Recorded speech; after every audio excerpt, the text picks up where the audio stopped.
പ്രിയപ്പെട്ട വിദ്യാർത്ഥികളെ, the serang of റാണാഗഞ്ചി എന്ന പാഠഭാഗവുമായി ബന്ധപ്പെട്ടുള്ള ചോദ്യങ്ങളും ഉത്തരങ്ങളുമാണ് നമ്മൾ പഠിച്ചുകൊണ്ടിരിക്കുന്നത്. ആക്ടിവിറ്റീസ് 7, 8 എക്സ്റ്റെൻഡഡ് ആക്ടിവിറ്റീസ് വിഭാഗത്തിലെ 1, 2 ചോദ്യങ്ങൾ ഇവയൊക്കെയാണ് നമ്മൾ ഇന്ന് പഠിക്കാൻ പോകുന്നത്. ഗ്രാമർ വിഭാഗമായതുകൊണ്ട് എല്ലാവരും ശ്രദ്ധിച്ചിരുന്ന് പഠിക്കുമല്ലോ. നിങ്ങളുടെ ഇംഗ്ലീഷ് നോട്ട്ബുക്കിൽ ഇവയൊക്കെ എഴുതിയെടുത്ത് പഠിക്കുകയും ചെയ്യണം. അപ്പോൾ നമുക്ക് പാഠഭാഗത്തിലേക്ക് പോകാം. 7ാമത്തെ ആക്ടിവിറ്റിയിലേക്ക് നമുക്ക് പോകാം. Think and discuss. Adverbs of frequency. Adverbs of frequency ആണ് നമ്മൾ ഇന്ന് പഠിക്കാൻ പോകുന്നത്. ആ വിഷയത്തിലേക്ക് പോകുന്നതിന് മുമ്പ് നമുക്ക് ആഡ്വേർബ്സ് എന്താണ് എന്ന് നോക്കാം. An adverb is a word that can modify a verb, an adjective or another adverb. ഒരു ക്രിയയെ വിശേഷിപ്പിക്കാൻ ഉപയോഗിക്കുന്ന പദമാണ് ആഡ്വേർബ്. ക്രിയയെ മാത്രമല്ല, ഒരു അഡ്ജക്റ്റീവിനെയും വിശേഷിപ്പിക്കാൻ ഉപയോഗിക്കുന്ന പദത്തിനെയും ആഡ്വേർബ് എന്ന് പറയും. അതുപോലെ തന്നെ മറ്റൊരു ക്രിയാവിശേഷണത്തെ വിശേഷിപ്പിക്കാനുള്ള വാക്കിനെയും നമ്മൾ ആഡ്വേർബ് എന്ന് പറയുന്നു. എക്സാമ്പിൾസ് നമുക്ക് നോക്കാം. She swims quickly. Here the adverb quickly modifies the verb swims. She swims quickly. ഇവിടുത്തെ ആഡ്വേർബ് എന്ന് പറയുന്ന ക്വിക്ലി എന്ന വാക്കാണ്. അത് സ്വിംസ് എന്ന ക്രിയയെ വിശേഷിപ്പിക്കുന്നതാണ്. അവൾ വേഗത്തിൽ നീന്തുന്നു. നീന്തുക എന്നുള്ള ക്രിയയെ വിശേഷിപ്പിക്കുന്ന പദമാണ് ക്വിക്ലി. വേഗത്തിൽ നീന്തുന്നു. അപ്പോൾ ഇവിടുത്തെ ആഡ്വേർബ് എന്ന് പറയുന്നത് ക്വിക്ലി എന്നുള്ളതാണ്. She is an extremely quick swimmer. The adverb extremely modifies the adjective quick. കണ്ടോ, ഇവിടെ ഉപയോഗിച്ചിരിക്കുന്നത് ക്വിക്ക് സ്വിമ്മർ. അവൾ വളരെ വേഗത്തിൽ നീന്തുന്ന ഒരാളാണ്. അപ്പോൾ ഇവിടെ സ്വിമ്മർ നീന്തൽക്കാരിയാണ്. ക്വിക്ക് സ്വിമ്മർ എന്ന് പറഞ്ഞാൽ വളരെ വേഗത്തിൽ നീന്തുന്നയാൾ എന്നുള്ളതാണ്. അപ്പോൾ ഇവിടുത്തെ അഡ്ജക്റ്റീവ് എന്ന് പറയുന്നത് നാമവിശേഷണമാണല്ലോ. ഇവിടുത്തെ നാമം എന്ന് പറയുന്നത് സ്വിമ്മർ. ആ സ്വിമ്മർ എന്ന നാമത്തെ വിശേഷിപ്പിക്കുന്ന അഡ്ജക്റ്റീവാണ് ക്വിക്ക് എന്ന വാക്ക്. Quick swimmer. അപ്പോൾ ക്വിക്ക് എന്ന അഡ്ജക്റ്റീവിനെ വിശേഷിപ്പിക്കുന്ന ആഡ്വേർബാണ് എക്സ്ട്രീംലി. അപ്പോൾ ഒരു നാമവിശേഷണത്തെ വിശേഷിപ്പിക്കാനും നമ്മൾ ആഡ്വേർബ് ഉപയോഗിക്കുന്നു. She swims extremely quickly. അവൾ വളരെ വേഗത്തിൽ നീന്തുന്നു. The adverb extremely modifies the adverb quickly. കണ്ടോ, she swims extremely quickly. Quickly എന്ന് പറഞ്ഞ ആഡ്വേർബിനെ വീണ്ടും മറ്റൊരു ആഡ്വേർബ് കൊണ്ട് വിശേഷിപ്പിച്ചിരിക്കുകയാണ്. അപ്പോൾ ക്വിക്ലി എന്ന ആഡ്വേർബിനെ വീണ്ടും ഒരു ആഡ്വേർബ് കൊടുത്ത് വിശേഷിപ്പിച്ചിരിക്കുകയാണ്. അപ്പോൾ ഇവിടെ എക്സ്ട്രീംലി എന്ന് പറയുന്നത് ഒരു ആഡ്വേർബാണ്. ക്വിക്ലി എന്ന് പറയുന്നതും ഒരു ആഡ്വേർബാണ്. അപ്പോൾ ഇവിടെ ക്വിക്ലി എന്ന് പറയുന്നത് ഒരു ആഡ്വേർബാണ്. അതിനെ വിശേഷിപ്പിച്ചിരിക്കുന്ന മറ്റൊരു ആഡ്വേർബാണ് എക്സ്ട്രീംലി. അപ്പോൾ ഇവിടെ 2 ആഡ്വേർബ്സ് നമ്മൾ ഉപയോഗിക്കുന്നുണ്ട്. അപ്പോൾ ഇതൊക്കെയാണ് ആഡ്വേർബ്. ഇനി ഈ ആഡ്വേർബ്സ് എന്താണ് ചെയ്യുന്നത് നമുക്ക് നോക്കാം. What do adverbs do? When an adverb modifies a verb, it tells us how, when, where, why, how often or how much the action is performed. ഒരു ക്രിയയെ നമ്മൾ മറ്റൊരു വാക്കുകൊണ്ട് വിശേഷിപ്പിക്കുമ്പോൾ സാധാരണയായി എപ്പോഴാണ്, എങ്ങനെയാണ്, എവിടെ വെച്ചാണ്, എന്തുകൊണ്ടാണ്, വല്ലപ്പോഴുമാണോ, എപ്പോഴുമാണോ, അങ്ങനെയുള്ള കാര്യങ്ങളൊക്കെ സൂചിപ്പിക്കുന്നതിനാണ് ഈ ആഡ്വേർബ്സ് നമ്മൾ ഉപയോഗിക്കുന്നത്. Here are some examples of adverbs modifying verbs. ക്രിയയെ വിശേഷിപ്പിക്കുന്ന ക്രിയാവിശേഷണങ്ങൾ കുറച്ചൊക്കെയാണ് താഴെ കൊടുത്തിരിക്കുന്നത്. നമുക്ക് നോക്കാം. He ran quickly. കണ്ടോ, എങ്ങനെയാണ് അവൻ ഓടുന്നത്? അപ്പോൾ എങ്ങനെ ഓടുന്നു, എങ്ങനെ എന്നുള്ള വാക്കിനൊരു ഉത്തരവായിട്ടാണ് he ran quickly. ക്വിക്ലി ഒരു ആഡ്വേർബാണ്. കണ്ടോ, വേഗതയെ കാണിക്കുന്നു. എപ്പോഴാണ്, എങ്ങനെയാണ്, ഇങ്ങനെയുള്ള കാര്യങ്ങൾക്കൊക്കെയാണ് ആഡ്വേർബ്സ് ഉപയോഗിക്കുന്നത്. വെൻ, എപ്പോഴാണ് എന്ന വാക്കിന് ഉത്തരവായിട്ടും നമ്മൾ ആഡ്വേർബ്സ് ഉപയോഗിച്ചു സെൻറ്റൻസ് പറയുന്നു. He ran yesterday. അവൻ ഇന്നലെയാണ് ഓടിയത്. വെയർ, എങ്ങോട്ടാ? He ran here. എവിടെ വെച്ച്? ഇവിടെ വെച്ചാണ് അവൻ ഓടിയത്. How often? He ran daily. എപ്പോഴൊക്കെയാണ് അവൻ ഓടുന്നത്? He ran daily. എല്ലാ ദിവസവും ഓടും. How much? എത്ര ഓടും? He ran fastest. കണ്ടോ, ഇങ്ങനെയുള്ള എപ്പോഴാണ്, എങ്ങനെയാണ്, വല്ലപ്പോഴുമാണോ, അപൂർവമാണോ, ഇങ്ങനെയൊക്കെയുള്ള എന്തുകൊണ്ട്, എങ്ങനെ, ഇങ്ങനെയുള്ള വാക്കുകൾക്കൊക്കെ ഉത്തരവായിട്ടാണ് നമ്മൾ ആഡ്വേർബ്സ് നമ്മൾ ഉപയോഗിക്കുന്നത്. ഇനി നമുക്ക് ആഡ്വേർബ്സ് ഓഫ് ഫ്രീക്വൻസി എന്ന വിഷയത്തിലേക്ക് പോകാം. ആവൃത്തിയുമായി ബന്ധപ്പെട്ട ക്രിയാവിശേഷണങ്ങൾ, വേഗത, അതുപോലെ തന്നെ നിരന്തരം ചെയ്യുന്ന കാര്യങ്ങൾ, ചിലപ്പോൾ ചെയ്യുന്ന കാര്യങ്ങൾ, അപൂർവമായി ചെയ്യുന്ന കാര്യങ്ങൾ, വല്ലപ്പോഴും ചെയ്യുന്ന കാര്യങ്ങൾ, ഇങ്ങനെയൊക്കെയുള്ള കാര്യങ്ങളൊക്കെ അവതരിപ്പിക്കുവാനായിട്ടാണ് അഡ്വേർബ്സ് ഓഫ് ഫ്രീക്വൻസി, ആ വിഭാഗത്തിലുള്ള ക്രിയാവിശേഷണങ്ങൾ നമ്മൾ ഉപയോഗിക്കുന്നത്. നമുക്ക് നോക്കാം. Read the following lines from the text carefully. പുസ്തകത്തിൽ നിന്നുള്ള ഈ വാചകങ്ങൾ നിങ്ങൾ ശ്രദ്ധിച്ചു വായിക്കുക. A. He had never married. അയാൾ ഒരിക്കലും വിവാഹം കഴിച്ചിട്ടില്ല. Money had no interest for him. He had always despised it. പണത്തിനോട് അദ്ദേഹത്തിന് ഒട്ടും താല്പര്യമില്ലായിരുന്നു. എന്നും അദ്ദേഹം പണം അവഗണിച്ചിട്ടേ ഉള്ളൂ. What is the meaning of the words underlined? ഈ വാചകങ്ങളിലെ അണ്ടർലൈൻ ചെയ്തിരിക്കുന്ന വാക്കുകളുടെയൊക്കെ അർത്ഥം എന്താണ്? നെവർ, ഓൾവേസ്, ഈ വാക്കുകളാണ് അണ്ടർലൈൻ ചെയ്തിരിക്കുന്നത്. ഈ വാക്കുകളാണ് ഇവിടെ ഉദ്ദേശിക്കുന്നത്. What is the function of these words? ഈ വാക്കുകളുടെ ഉപയോഗം, ഉദ്ദേശം എന്താണ്? Language tips. Never and always are adverbs of frequency. Never, always ഇവയൊക്കെ ആവൃത്തിയുമായി ബന്ധപ്പെട്ടുള്ള ക്രിയാവിശേഷണങ്ങളാണ്. എന്ന് പറഞ്ഞാൽ ചിലപ്പോഴൊക്കെ സംഭവിക്കുന്ന കാര്യങ്ങൾ, അല്ലെങ്കിൽ എപ്പോഴും സംഭവിക്കുന്ന കാര്യങ്ങൾ, അല്ലെങ്കിൽ ഒരിക്കലും സംഭവിക്കാത്ത കാര്യങ്ങൾ, ഇങ്ങനെയുള്ള കാര്യങ്ങളൊക്കെ പറയുവാൻ ഉപയോഗിക്കുന്ന ക്രിയാവിശേഷണങ്ങളാണ് adverbs of frequency. Never and always are adverbs of frequency which tell you how often an action is done. ഒരു പ്രവൃത്തി എപ്പോഴൊക്കെയാണ് സംഭവിക്കുന്നത് എന്ന് കാണിക്കാൻ ഉപയോഗിക്കുന്ന വാക്കുകളാണ് നെവർ, ഓൾവേസ്. ഇവയൊക്കെ അഡ്വേർബ്സ് ഓഫ് ഫ്രീക്വൻസി വിഭാഗത്തിൽ പെടുന്നു. Here is a continuum which will help you to understand some of the adverbs of frequency and their meanings. ഇതാ ഇവിടെ ഒരു കണ്ടിന്യൂം വരച്ച് കാണിച്ചിരിക്കുകയാണ്. കണ്ടിന്യൂം എന്ന് പറഞ്ഞു കഴിഞ്ഞാൽ it is something that keeps on going, changing slowly over time. ഒരു കാര്യം ആ അവസ്ഥയിൽ നിന്ന് അതിൻ്റെ ഗതി ഇങ്ങനെ മാറിക്കൊണ്ടിരിക്കുകയാണ്, കൂടിക്കൊണ്ടിരിക്കുകയാണ്, അല്ലെങ്കിൽ അത് കുറഞ്ഞുകൊണ്ടിരിക്കുകയാണ്. അങ്ങനെയുള്ള ആ തീവ്രതയെ കാണിക്കുന്നതിനാണ് കണ്ടിന്യൂം എന്ന് പറയുന്നത്. നോക്കിക്കേ, നെവർ, ഒരിക്കലും ഇല്ല. ഹാർഡ്ലി എവർ, വളരെ അപൂർവമായിട്ട്. സ്കൈസ്ലി, വല്ലപ്പോഴും. സെൽഡം, അതിൻ്റെ അർത്ഥവും വല്ലപ്പോഴും, അപൂർവമായി എന്നൊക്കെയാണ്. റെയർലി, വളരെ അപൂർവമായി. ഇതിനൊക്കെ ഒരേ മീനിങ് ആണ്. Hardly ever, scarcely, seldom, rarely. ഇനി അടുത്ത് നോക്കിയാൽ നോട്ട് യൂഷ്വലി, എപ്പോഴുമില്ല എന്നാൽ വല്ലപ്പോഴും ഒക്കെ ഉണ്ട്, അപൂർവമായിട്ടല്ല താനും. അങ്ങനെയുള്ള കാര്യങ്ങൾക്കാണ് നോട്ട് യൂഷ്വലി എന്ന് പറയുന്നത്. ആദ്യം മുതൽ നമ്മൾ നോക്കുകയാണെങ്കിൽ നെവർ, അതുപോലെ ഒരിക്കലും സംഭവിച്ചിട്ടില്ലാത്തത്. പിന്നീട് വല്ലപ്പോഴും വളരെ അപൂർവമായിട്ട് സംഭവിക്കുന്ന കാര്യങ്ങൾ, അതിനാണ് hardly ever, scarcely, seldom, rarely എന്ന് പറയുന്നത്. പിന്നെ അതിനേക്കാൾ കുറച്ചുകൂടി കൂടുതലായിട്ട് സംഭവിക്കുന്ന കാര്യങ്ങൾക്കാണ് നോട്ട് യൂഷ്വലി എന്ന് പറയുന്നത്. പിന്നെ സംടൈംസ്, ചിലപ്പോഴൊക്കെ സംഭവിക്കും.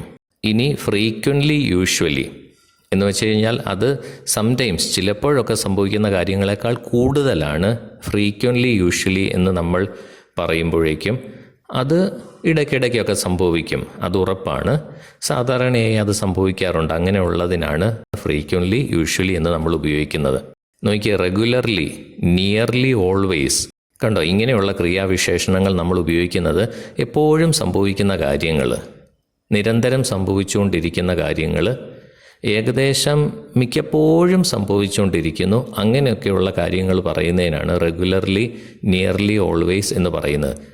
അടുത്തതായി നോക്കിക്കേ, ഓൾവേസ്.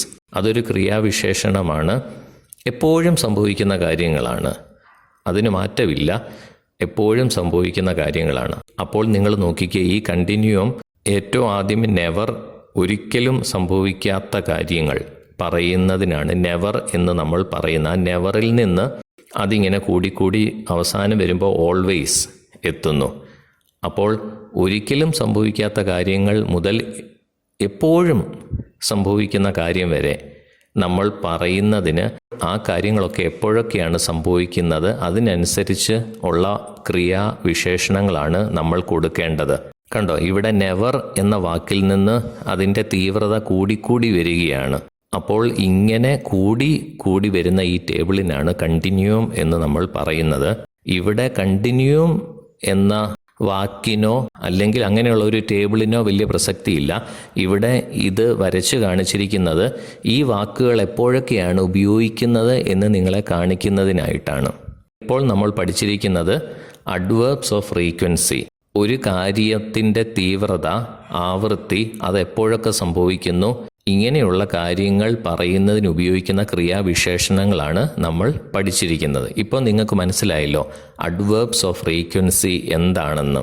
അപ്പോൾ അഡ്വേർബ്സ് എന്ന് പറഞ്ഞു കഴിഞ്ഞാൽ ക്രിയാവിശേഷണങ്ങൾ, അത് നിങ്ങൾക്കറിയാമല്ലോ. ഇനി അടുത്ത ഭാഗത്തേക്ക് നമുക്ക് പോകാം. Inversion with negative adverbs.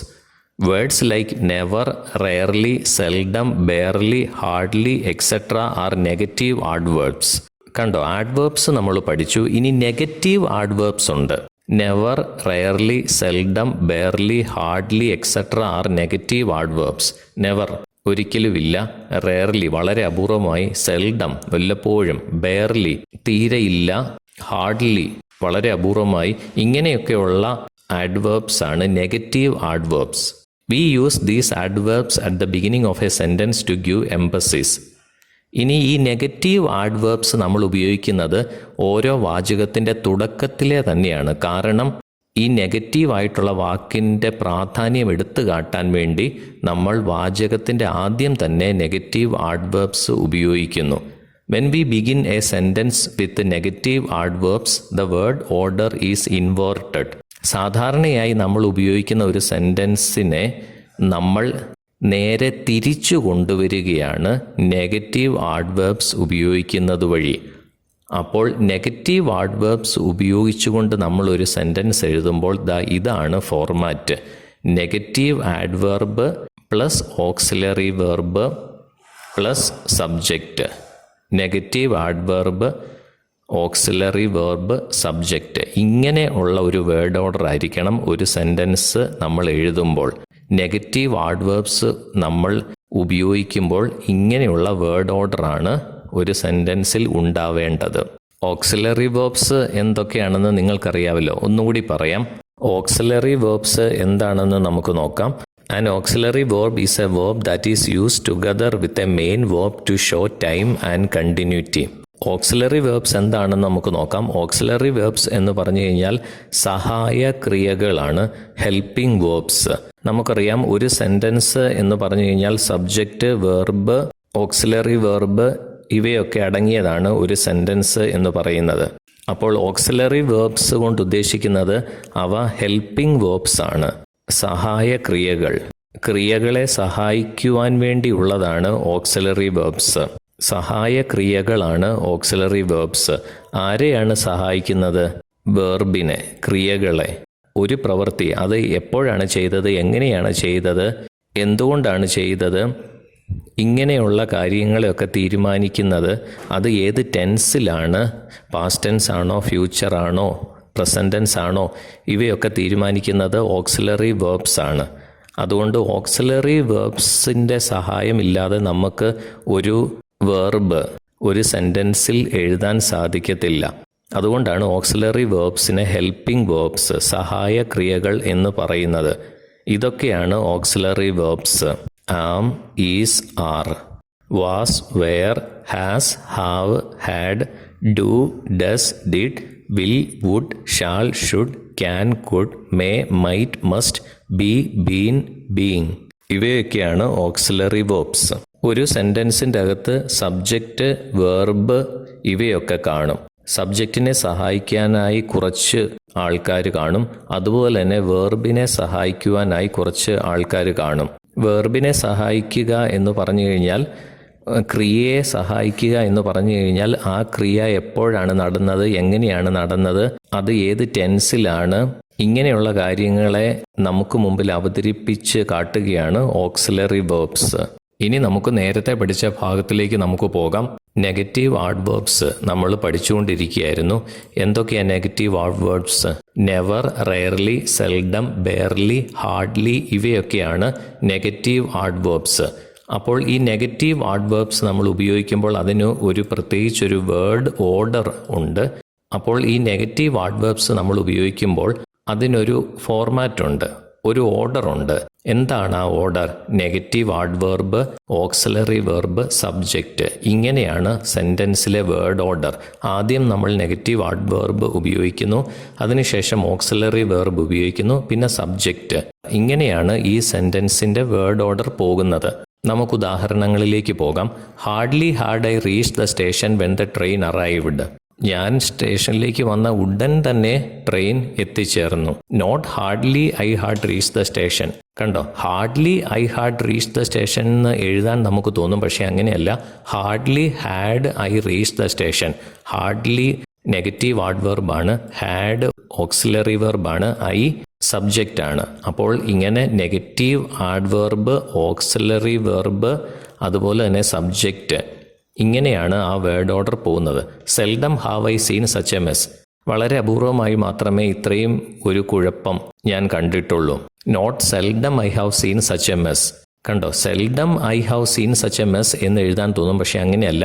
Seldom have I seen such a mess എന്നാണ് എഴുതേണ്ടത്. വേർഡ് ഓർഡർ എന്താണ്? Negative adverb, auxiliary verb, subject. അപ്പോൾ ഇങ്ങനെയാണ് എഴുതേണ്ടത്. Little did he realise the danger he faced. അവൻ നേരിട്ട അപകടാവസ്ഥയെക്കുറിച്ച് അവന് കുറച്ചേ മനസ്സിലായുള്ളൂ. Only then did I understand what was happening. അന്നേരം മാത്രമാണ് എന്താണ് സംഭവിച്ചുകൊണ്ടിരിക്കുന്നത് എന്ന് എനിക്ക് മനസ്സിലായത്. Scarcely had I solve one problem when another cropped up. വളരെ വിരളമായിട്ട് മാത്രമേ ഒരു പ്രശ്നം ഞാൻ സോൾവ് ചെയ്യുമ്പോൾ മറ്റൊരു പ്രശ്നം കയറി വരാറുള്ളൂ. Never have I encountered such rudeness. ഇത്രയും വലിയ ഒരു ക്രൂരത ഞാൻ ഇതുവരെ നേരിട്ടിട്ടില്ല. No sooner had she read the letter than she started crying. കണ്ടോ, ഇവിടെ നോ സൂണർ എന്ന വാക്ക് നമ്മൾ ഉപയോഗിച്ചിരിക്കുകയാണ്. നോ സൂണർ എന്ന വാക്ക് എപ്പോഴാണ് ഉപയോഗിക്കുന്നത്? No sooner is use to show that one thing happens immediately after another thing. ഒരു കാര്യം നടന്നു കഴിഞ്ഞാൽ ഉടനെ അതിൻ്റെ തൊട്ട് പുറകെ മറ്റൊരു കാര്യം നടക്കുമ്പോഴാണ് നമ്മൾ നോ സൂണർ എന്ന വാക്ക് ഉപയോഗിക്കുന്നത്. ഉദാഹരണം, no sooner had I arrived at the station than the train came. ഞാൻ സ്റ്റേഷനിലെത്തിയ ഉടൻ തന്നെ ട്രെയിൻ വന്നു. ഇനി നമുക്ക് ഇതിൻ്റെ പ്രവർത്തനങ്ങളിലേക്ക് പോവാം. Practice. Inversion of word order with adverbs. ആഡ്വേർബ്സിനെ ഉപയോഗിച്ചുകൊണ്ടുള്ള വേർഡ് ഓർഡർ അതാണ് തന്നിരിക്കുന്നത്. ഇതിൽ കുറച്ച് തെറ്റുകളുണ്ട്, അത് നമ്മൾ മനസ്സിലാക്കി തിരുത്തുക. ഒന്നാമത്തെ ചോദ്യം, seldom they have reach the office on time. കണ്ടോ, ഇവിടുത്തെ വേർഡ് ഓർഡർ എന്ന് പറയുന്ന സെൽഡം നെഗറ്റീവ് ആഡ്വേർബാണ്, ദേ എന്ന് പറയുന്ന സബ്ജക്റ്റ് ആണ്, ഹാവ് എന്ന് പറയുന്ന ഓക്സിലറി വെർബാണ്. കണ്ടോ, ഇവിടുത്തെ വേർഡ് ഓർഡർ തെറ്റിച്ചാണ് തന്നിരിക്കുന്നത്. വേർഡ് ഓർഡർ എന്ന് പറയുന്നത് എന്താണ്? Negative adverb plus auxiliary verb plus subject എന്നുള്ളതാണ്. പക്ഷേ ഇവിടെ അല്പം തെറ്റുണ്ട്. സെൽഡം ദേ ഹാവ് എന്നുള്ളത് സെൽഡം ഹാവ് ദേ ആണ് നമ്മൾ ഉപയോഗിക്കേണ്ടത്. Seldom have they reach the office on time. അടുത്ത വാക്ക് നോക്കാം. Only when the last visitor left the museum he close the gate. അവസാനത്തെ സന്ദർശകനും പോയ ഉടനെ അയാൾ ഗേറ്റ് ക്ലോസ് ചെയ്തു. കണ്ടോ, ഒരു കാര്യം നടന്നു, അതിന് തൊട്ട് പിന്നാലെ മറ്റൊരു കാര്യം നടക്കുന്നു. അപ്പോൾ നമ്മൾ അവിടെ നോ സൂണർ എന്നുള്ള ആഡ്വേർബാണ് ഉപയോഗിക്കുന്നത്. അങ്ങനെ ഉപയോഗിക്കുമ്പോൾ ഇങ്ങനെയാണ് ആ സെൻറ്റൻസ് വരുന്നത്. No sooner did the last visitor leave the museum than he close the gate. മൂന്നാമത്തെ ചോദ്യം, little he knew about the nature of the job he was undertaking. അവൻ ഏറ്റെടുത്തിരിക്കുന്ന ജോലിയെക്കുറിച്ച് അവന് കുറച്ച് കാര്യങ്ങൾ മാത്രമേ അറിയൂ. കണ്ടോ, ഇവിടുത്തെ വേർഡ് ഓർഡർ എന്ന് പറഞ്ഞിരിക്കുന്നത് ലിറ്റിൽ നെഗറ്റീവ് ആഡ്വേർബാണ്. അതിനുശേഷം സബ്ജക്റ്റ് കഴിഞ്ഞാണ് ഇവിടെ ഓക്സിലറി വെർബ് വന്നിരിക്കുന്നത്. പക്ഷേ അങ്ങനെയല്ല, negative adverb auxiliary verb plus subject ആണ് വരേണ്ടത്. അപ്പോൾ ഇതാണ് ശരി ഉത്തരം. Little did he know about the nature of the job he was undertaking. നാലാമത്തെ ചോദ്യത്തിലേക്ക് പോകാം. Not until next year there will be a new vacancy. അടുത്ത വർഷം വരെ ഇവിടെ വേക്കൻസികളൊന്നും ഇല്ല.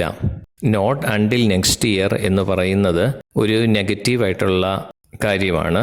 അപ്പോൾ നമ്മൾ അതിനെ നെഗറ്റീവ് ആഡ്വേർബ് ആയിട്ട് എടുക്കുന്നു. ഓക്സിലറി വെർബ് എന്ന് പറയുന്ന വിൽ ആണ്. ദെയർ എന്ന് പറയുന്ന ഇവിടുത്തെ സബ്ജക്റ്റ് ആണ്. അപ്പോൾ നമുക്ക് നോക്കാം. Not until next year will there is a new vacancy. അഞ്ചാമത്തെ ചോദ്യത്തിലേക്ക് നമുക്ക് പോകാം. Hardly I had reach the station when the train arrived. ഇവിടെയും വേർഡ് ഓർഡർ തെറ്റിച്ചാണ് കൊടുത്തിരിക്കുന്നത്. ഹാർഡ്ലി കഴിഞ്ഞ് സബ്ജക്റ്റാണ് കൊടുത്തിരിക്കുന്നത്. എന്നാൽ അങ്ങനെയല്ല, ഹാർഡ്ലി കഴിഞ്ഞ് ഓക്സിലറി വെർബ് കഴിഞ്ഞാണ് സബ്ജക്റ്റ് വരേണ്ടത്. അപ്പോൾ ഏതാണ് ശരി ഉത്തരം? Hardly had I reach the station when the train arrived. എട്ടാമത്തെ ആക്ടിവിറ്റിയിലേക്ക് നമുക്ക് പോകാം. Passivation. Active voice, passive voice, ഇതാണ് നമ്മൾ ഇന്ന് പഠിക്കാൻ പോകുന്നത്. പക്ഷേ അത് പഠിക്കുന്നതിന് മുമ്പ് നമുക്ക് ടെൻസസ് നമുക്ക് ഒന്നുകൂടി പഠിക്കാം. ടെൻസസ് നിങ്ങൾ നേരത്തെ പഠിച്ചിട്ടുള്ളതാണ്. നമുക്ക് ഒന്നുകൂടി ടെൻസസ് റിവൈസ് ചെയ്യാം. അപ്പോൾ നിങ്ങൾക്ക് കൂടുതലായിട്ട് ആക്റ്റീവ് വോയിസ്, പാസീവ് വോയിസ് മനസ്സിലാകും. അപ്പോൾ നമ്മൾ നേരത്തെ പഠിച്ചിട്ടുള്ള ടെൻസസ് നമുക്ക് ഒന്നുകൂടി ഒന്ന് പഠിക്കാം. സിമ്പിൾ പ്രസന്റ് ടെൻസ് എന്ന് പറഞ്ഞു കഴിഞ്ഞാൽ subject plus base form of the verb എന്നാണ്. സെൻറ്റൻസിലെ സബ്ജക്റ്റും അതുകൂടാതെ ക്രിയയുടെ അടിസ്ഥാന വാക്കും ചേർന്നതാണ് സിമ്പിൾ പ്രസന്റ് ടെൻസ്. നമ്മൾ സിമ്പിൾ പ്രസന്റ് ടെൻസ് ഉപയോഗിക്കുന്നത് നിരന്തരം നമ്മൾ ചെയ്യുന്ന പ്രവൃത്തികൾ, അതുപോലെ തന്നെ നമ്മുടെ ശീലങ്ങൾ, പൊതു സത്യങ്ങൾ, അതുപോലെ തന്നെ മുൻകൂട്ടി നിശ്ചയിച്ചിരിക്കുന്ന കാര്യങ്ങൾ, ഇവയൊക്കെ പറയുന്നതിന് നമ്മൾ സിമ്പിൾ പ്രസന്റ് ടെൻസ് ഉപയോഗിക്കുന്നു. നോക്കിക്കേ, ഹീ റൈറ്റ്സ്, എഴുതുന്നു, എഴുതും, എഴുതാറുണ്ട്, എഴുതുക, ഇങ്ങനെയൊക്കെയുള്ള കാര്യങ്ങളിലൊക്കെ നമ്മൾ സിമ്പിൾ പ്രസന്റ് ടെൻസ് സാധാരണയായി ഉപയോഗിക്കാറുണ്ട്. ഉദാഹരണങ്ങളിലേക്ക് പോകാം. He rights his examination tomorrow. അവൻ നാളെ അവൻ്റെ പരീക്ഷ എഴുതും. ഇപ്പം നാളെ നടക്കുന്ന കാര്യമാണെങ്കിലും നാളെ ഫിക്സ് ചെയ്തിരിക്കുന്ന കാര്യം ആയതുകൊണ്ട് നമ്മൾ അതിനെ സിമ്പിൾ പ്രസന്റ് ടെൻസിൽ എഴുതും. ഫ്യൂച്ചറിലും നമുക്ക് എഴുതാം. നമ്മൾ അതിനെ സിമ്പിൾ പ്രസന്റ് ടെൻസിലും എഴുതും. He gets up early every day. അവൻ എല്ലാ ദിവസവും നേരത്തെ എണീക്കും. ഇപ്പം എല്ലാ ദിവസവും നടക്കുന്ന കാര്യം, എന്ന് നടക്കുന്ന കാര്യങ്ങൾ, ഒരു ശീലമായിട്ടുള്ള കാര്യങ്ങൾ, ഇവയൊക്കെ പറയുന്നതിന് നമ്മൾ സിമ്പിൾ പ്രസന്റ് ടെൻസ് ഉപയോഗിക്കും. The earth goes around the sun. ഭൂമി സൂര്യന് ചുറ്റും കറങ്ങുന്നു. അപ്പം ഇങ്ങനെയുള്ള നിത്യസത്യങ്ങൾ, ഇവയൊക്കെ പറയുന്നതിന് നമ്മൾ സിമ്പിൾ പ്രസന്റ് ടെൻസ് ഉപയോഗിക്കുന്നു. ഇനി present continuous tense. The present continuous is used to describe an action that is going on at this moment. ഇപ്പോൾ നടന്നുകൊണ്ടിരിക്കുന്ന ഒരു കാര്യം പറയുന്നതിനാണ് നമ്മൾ പ്രസൻറ്റ് കണ്ടിന്യൂസ് ടെൻസ് ഉപയോഗിക്കുന്നത്. അതിൻ്റെ ഫോം ഇങ്ങനെയാണ്, അല്ലെങ്കിൽ ഫോർമാറ്റ് ഇങ്ങനെയാണ്. സബ്ജക്റ്റ് പ്ലസ് ഈസ് അല്ലെങ്കിൽ ആം അല്ലെങ്കിൽ ആർ പ്ലസ് ING. ഉദാഹരണം നോക്കാം. He is writing. അവൻ എഴുതിക്കൊണ്ടിരിക്കുന്നു. കണ്ടോ, ഇപ്പോൾ നടക്കുന്ന കാര്യമായതുകൊണ്ട് നമ്മൾ പ്രസൻറ്റ് കണ്ടിന്യൂസ് ടെൻസിൽ പറയുന്നു. ഇനി present perfect tense. The present perfect verb tense refers to something that was just completed in the recent past. തൊട്ട് മുമ്പ് നടന്ന ഒരു കാര്യം പറയുന്നതിനാണ് നമ്മൾ പ്രസൻറ്റ് പെർഫെക്റ്റ് ടെൻസ് ഉപയോഗിക്കുന്നത്. അതിൻ്റെ ഫോം ഇങ്ങനെയാണ്. സബ്ജക്റ്റ് പ്ലസ് ഹാസ് അല്ലെങ്കിൽ have plus past participle. He has written. അവൻ എഴുതിയിട്ടുണ്ട്. കണ്ടോ, തൊട്ട് മുമ്പ് നടന്ന ഒരു കാര്യം പറയുന്നതിനാണ് നമ്മൾ പ്രസൻറ്റ് പെർഫെക്റ്റ് ടെൻസ് ഉപയോഗിക്കുന്നത്. ഫോം എന്തുവാ? Subject plus has or have plus past participle. Past participle of the verb. ഇപ്പം റൈറ്റ് എന്ന് പറയുന്ന റൂട്ട് ഫോം ഓഫ് ദ വെർബാണ്. റോട്ട് എന്ന് പറയുന്നത് പാസ്റ്റ് ടെൻസ് ആണ്. റിട്ടൺ എന്ന് പറയുന്നത് അതിൻ്റെ പാസ്റ്റ് പാർട്ടിസിപ്പിൾ ആണ്. ഹീ ഹാസ് റിട്ടൺ, എഴുതിയിട്ടുണ്ട്. ഇനി നമുക്ക് പ്രസൻറ്റ് പെർഫെക്റ്റ് കണ്ടിന്യൂസ് ടെൻസിലേക്ക് പോകാം. Present perfect continuous tense represents the work which started in the past and is still running. കഴിഞ്ഞു പോയ കാലത്ത് തുടങ്ങിയ ഒരു പ്രവൃത്തി അതിപ്പോഴും തുടർന്നുകൊണ്ടിരിക്കുകയാണെങ്കിൽ നമ്മൾ പ്രസൻറ്റ് പെർഫെക്റ്റ് കണ്ടിന്യൂസ് ടെൻസ് ഉപയോഗിക്കുന്നു. അതിൻ്റെ ഫോം ഇങ്ങനെയാണ്. Subject plus has or have plus been plus ING form of the verb. He has been writing. എഴുതിക്കൊണ്ടേ ഇരിക്കുന്നു. അവൻ എഴുതിക്കൊണ്ടേ ഇരിക്കുന്നു. അവൻ്റെ പ്രവൃത്തി നേരത്തെ തുടങ്ങിയതാണ്, അതിപ്പോഴും തുടർന്നുകൊണ്ടേയിരിക്കുന്നു. അടുത്തതായി simple past tense. The simple past tense is used to talk about a completed action. കഴിഞ്ഞുപോയ ഒരു കാര്യം പറയുന്നതിനാണ് നമ്മൾ സിമ്പിൾ പാസ്റ്റ് ടെൻസ് ഉപയോഗിക്കുന്നത്. Subject plus simple past tense. ഉദാഹരണം, ഹീ റോട്ട്. അവൻ എഴുതി. അവൻ എഴുതി കഴിഞ്ഞിരിക്കുകയാണ്. അപ്പോൾ കഴിഞ്ഞു പോയൊരു കാര്യം പറയുന്നതിനാണ് നമ്മൾ പാസ്റ്റ് ടെൻസ് ഉപയോഗിക്കുന്നത്. ഇനി past continuous tense. The past continuous describes actions or events in a time before now which began in the past and you are still going on when another event ഒക്വേർഡ്.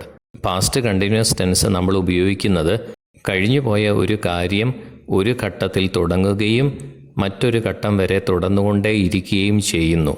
അങ്ങനെയുള്ള കാര്യങ്ങൾ പറയുന്നതിനാണ് past continuous tense ഉപയോഗിക്കുന്നത്. Subject plus was or were plus ING form of the verb. He was writing, അവൻ എഴുതുകയായിരുന്നു. അവൻ ഇപ്പോൾ എഴുതുന്നില്ല, പക്ഷേ അവൻ എഴുതാൻ തുടങ്ങി. അവൻ കുറച്ചു നേരം എഴുതി, ഒരു ഘട്ടമായപ്പോൾ അവൻ എഴുത്ത് നിർത്തി. അപ്പോൾ കഴിഞ്ഞു പോയ ഒരു കാലത്ത് തുടർച്ചയായി നടന്നുകൊണ്ടിരുന്ന ഒരു കാര്യം പറയുന്നതിനാണ് നമ്മൾ പാസ്റ്റ് കണ്ടിന്യൂസ് ടെൻസ് ഉപയോഗിക്കുന്നത്. അടുത്തതായി past perfect tense. The past perfect is used to talk about actions that were completed before some point in the past. കഴിഞ്ഞു പോയ കാലത്തെ ഒരു പ്രത്യേക സമയത്ത് നടന്ന് കഴിഞ്ഞ കാര്യങ്ങൾ പറയുന്നതിനാണ് നമ്മൾ പാസ്റ്റ് പെർഫെക്റ്റ് ടെൻസ് ഉപയോഗിക്കുന്നത്. ഫോം ഇങ്ങനെയാണ്: subject plus had plus past participle. He had written, അവൻ എഴുതിയിരുന്നു. ഇനി past perfect continuous tense. Past perfect continuous tense represents an ongoing action that started and continued for some time in the past. Past perfect continuous tense നമ്മൾ ഉപയോഗിക്കുന്നത് ഒരു പ്രവൃത്തി ഒരു പ്രത്യേക സമയത്ത് തുടങ്ങുകയും അത് ഒരു പ്രത്യേക സമയം വരെ തുടർന്നുകൊണ്ടിരിക്കുകയും ചെയ്യുന്നു. അങ്ങനെയുള്ള കാര്യങ്ങൾക്ക് ആണ് നമ്മൾ പാസ്റ്റ് പെർഫെക്റ്റ് കണ്ടിന്യൂസ് ടെൻസ് ഉപയോഗിക്കുന്നത്. ഇങ്ങനെയാണ് അതിൻ്റെ format: subject plus had been plus ING form of the verb. He had been writing, അവൻ എഴുതിക്കൊണ്ടേയിരുന്നു. ഒരു പ്രത്യേക സമയം മുതൽ ഒരു പ്രത്യേക സമയം വരെ അവൻ എഴുതിക്കൊണ്ടേയിരുന്നു. അടുത്തതായി simple future tense. The simple future tense is used for an action that will happen in the future. ഭാവിയിൽ നടക്കാൻ പോകുന്ന കാര്യങ്ങൾ പറയുന്നതിനാണ് നമ്മൾ സിമ്പിൾ ഫ്യൂച്ചർ ടെൻസ് ഉപയോഗിക്കുന്നത്. ഫോർമാറ്റ് ഇങ്ങനെയാണ്: subject plus will or shall plus base form of the verb. He will right.